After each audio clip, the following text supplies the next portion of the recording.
Mayo college educated, British educated, imperial service educated, बेवकूफ आदमी है। चैम्बर ऑफ प्रिंसेस का chairman. Then post war hostilities, जो second world war की थी, हॉस्टिलिटीज ग्रुप, उसका chairman, given a rank of lieutenant general. ऐसे बेवकूफ आदमी को दे दिया जाएगा। और उसको जब इंडिपेंडेंस एक्ट में इंडिपेंडेंस का नाम ही नहीं है, यूनिट तो समझ नहीं आती थी, no provision of independence. Initially जब प्रपोज किया गया था, it was there, but finally the act came. You mean to say ही वाज सच ए अनपढ़ जाहिल गवार जिसको इंडिया इंडिपेंडेंस एक्ट समझ में नहीं आया, भाई इसमें इंडिपेंडेंस का एक्ट नहीं है। तो फिर प्रॉब्लम क्या थी, वो आपने स्टडी करनी है। आपको British author, Pakistani authors, American authors बताएंगे he wanted to be independent. Okay, एक किसी जोशी ने कहा था महाराज का झंडा लाहौर में लगेगा। अब जोशी ने कह दिया, वो बात चली गई, महाराज ने कही। कोई लॉजिक है इस बात में? आप मुझे बताइए। मैं खुद भी एस्ट्रोलॉजी करता हूं, जब मैं बोलता हूं एस्ट्रोलॉजी करता क्या क्या दक्षिण रूसी आदमी है, जैसे मैं तो अनपढ़ आदमी हूं। तो this is how you react, this is how the narrative is made. अब उस आदमी ने जवाब ही नहीं दिया।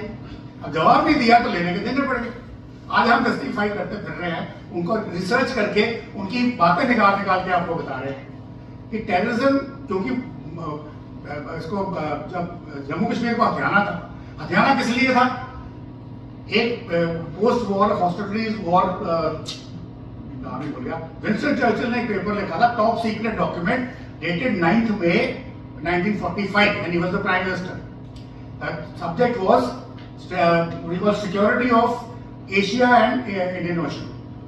उसमें उसने बड़ा क्लियरली बोला था कि अगर हमने इंडिया को इंडिपेंडेंस दी कभी, पहले वो देने के फेवर में नहीं था, क्योंकि अब सिचुएशन ये बन गई थी कि आफ्टर सेकेंड वर्ल्ड वॉर हमारे 1.5-2 लाख या शायद जो भी फिगर थी डीमोबिलाइज हो चुके थे, खाना खिलाने को था नहीं, इतने पैसे थे नहीं कि वो इंडिया जैसे कंट्री को रन कर सके, और नेवल म्यूटनी वगैरह वगैरह हो चुकी थी।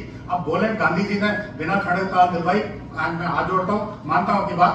Point is that at that point in time ruling India was unviable for British, so they had to go. अब जाते जाते अगर वो चले गए तो रशिया, जो second world war they fought alongside, Russia did not, it doesn't have warm waters even today. Ukraine में क्यों हो रहा है, उन्होंने क्यों क्राइमिया को एनेक्स किया? Because they want warm water ports. आज भी नहीं है, तो उस दिन भी इसीलिए उन्होंने अफगानिस्तान को भी एनेक्स किया। और Russian leadership was amenable to Indian leadership और वाइस वर्सा। तो उनको डर था अगर ये मिल गए तो अगली वर्ल्ड वॉर में ये हमारा बेड़ा गर्क कर देगा। Point number 1। Secondly, the entire West Asia, Persia से लेकर के इजराइल तक जितनी ऑयल फील्ड्स थी, they were all British controlled. आज नहीं है, उस दिन थी। उनकी प्रोटेक्शन कौन करेगा? रशिया से। थर्डली, ये मोटे मोटे पॉइंट बता रहा हूं, Russian nuclear program had already started in Sinkiang, East Sinkiang, जो आज सिंकियांग रीजन चाइना पॉकी करके बैठा हुआ है, ईस्ट तुर्किस्तान। उसकी मॉनिटरिंग कैसे करनी है, उसके लिए उन्होंने सिस्मिक सेंसर्स लगाए थे गिलगित में। That is how they wanted Gilgit agency को महाराजा देने को तैयार नहीं थे, और 35 में मजबूर किया गया देने के लिए, वो भी अलग कहानी। Plus from Pakistan airfield of Rawalpindi and Multan, उनकी रेगुलर फ्लाइट्स जाती थी रशियन न्यूक्लियर प्रोग्राम को मॉनिटर करने के लिए।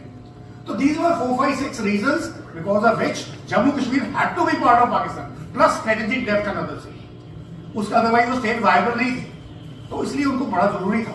अब जरूरी है तो क्या करें? पहले उन्होंने बोला कि डॉक्ट्रिन ऑफ लैप्स की थ्योरी लगाते हैं महाराजा प्रताप के होते हैं कि आपका बच्चा नहीं है तो स्टेट इज आवर्स। उन्होंने उनको गोद ले लिया, भाई के बेटे को, महाराजा हरि सिंह को। भाई आप क्या करें? अब इसको बच्चे को पैदा होते ही गोद तो ले लिया, चलो इसकी स्कूलिंग हम करते हैं, इसकी गवर्नेंस, इसके टीचर्स, इसके ट्यूटर्स, इसकी एजुकेशन। वो 7 साल का था, उसको पेज ऑफ ऑनर बना दिया। किंग जॉर्ज इंग्लैंड में आए, दिल्ली में आए, जहां जहां आए उनको 7 साल। सोचा कि ये बड़ा हमारे तरीके से बड़ा हो रहा है, जैसे महाराजा रणजीत सिंह का बेटा उन्होंने बड़ा किया, उसको सरदार से मोना बना दिया, टोटली अंग्रेज बना दिया उसको। वैसे सोचा इसके बारे में कुछ ऐसा करेंगे तो जब ये राजा बनेगा हमारी साइड लेगा। अब वो he was very good, too shrewd a guy, true patriot, which is not said so by the lot of authors. They blame him कि he knew nothing. वो तो क्या golf खेलता था, वो घोड़े चढ़ाता था, रग्बी खेलता था, नॉनसेंस। उन्होंने कितने काम किए हैं यहाँ पे, अभी टाइम नहीं है, I will tell you later. So वो आ गया। तो जब 31 राउंड टेबल कॉन्फ्रेंस में अपने पत्ते खोल दिए कि sorry They were expecting him to say, yes, we are not ready for governance, please stay over. उन्होंने उल्टा बोला, we have the right to governance to ourselves and we are capable. अब क्या करें, 31 जो जनरल साहब ने बताया, अब उनके पीछे बढ़ गए. अब करते करते करते उनको गड़बड़ करनी शुरू कर दी. अब टेररिज्म कहां से आया? सब कुछ लंबी कहानी, यू ऑल नो, सुबह से आप सुन रहे हैं.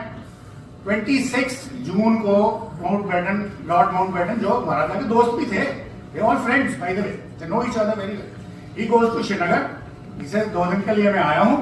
तो he says ठीक है, आराम करिए, श्रीनगर से आया, थके होंगे, हवाई जहाज में आए थे, तो आप जाके घूमिए घामिए, कल बात करेंगे और परसों बात करेंगे. आप घूमिए घामिए.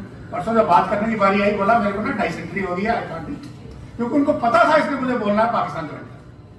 अब जब ये बात होती है, Mountbatten is very clear in his mind कि now this man is not going to join.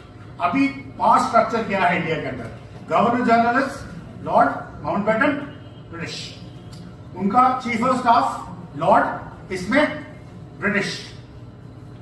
Chief of army staff Pakistan army, 50 अगस्त की बात कर रहा हूं मैं, Pakistan army, general Messervy, British.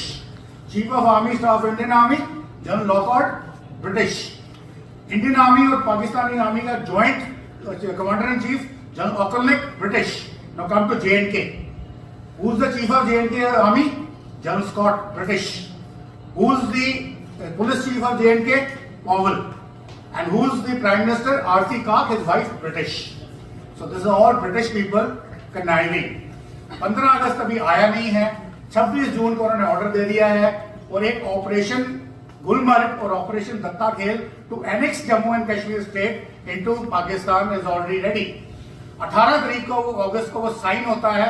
बाकी जनरल साहब ने आपको कहानी बनाई बताई है कैसे उनके बीएम थे जो जनरल बाद में जनरल बने, ओएस कालिकत, उनके साथ क्या हुआ. मतलब कि वो ऑर्डर रेडी था. अभी कोई कहता है कि क्या प्रूफ है आपके पास रेडी था? क्योंकि जनरल कालिकत ने बोल दिया तो आपने मान लिया उसको. अब पहला तो बड़ा बिजार आर्गुमेंट है कि उसको कैसे भागा, कैसे दिल्ली गया, वो इवेंट्स को मानने को तैयार नहीं है. अब मजेदार बात होती है, गवर्नमेंट का भगवान भी हमारे साथ होता है. तो क्या होता है कि जब उन्होंने ऑपरेशन गुलमर्ग तैयार कर दिया, अब शुरू करना है, तो पाकिस्तान का जो पीआरओ है आर्मी का, वो ऑर्डर देता है प्रेस इंफॉर्मेशन ब्यूरो लाहौर को कि भैया देखो, हम रोज आपको सिटरैप देंगे कि क्या हुआ क्या हुआ क्या हुआ, और आपने ये नहीं बोलना कि हमने दिया है, आपने बोलना है कि हमारे कॉरेस्पॉन्डेंट ने लाया. अब उसको ये नहीं पता था कि वहां पे जो बात सुन रहा आदमी वो पाकिस्तानी नहीं है, वो इंडियन जर्नलिस्ट है. और वो इंडियन जर्नलिस्ट ने अपनी किताब में लिखा है. तो यही रिपोर्ट 1948 में एक बॉम्बे के जर्नल में पब्लिश होती है इस चीज को. So it gets collaborated, so it was signed. That means what?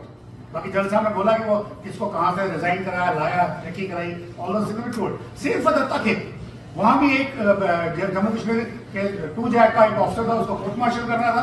Court martial के बहाने में उसको फेंकने के बजाय बोला सेंड हिम टू गुजी, कि वो जाता है गिलगित में ब्रिगेडियर गंजारा सिंह के अगेंस्ट कॉन्स्पिरेसी करने के लिए. And that is how it happens. Please like and subscribe.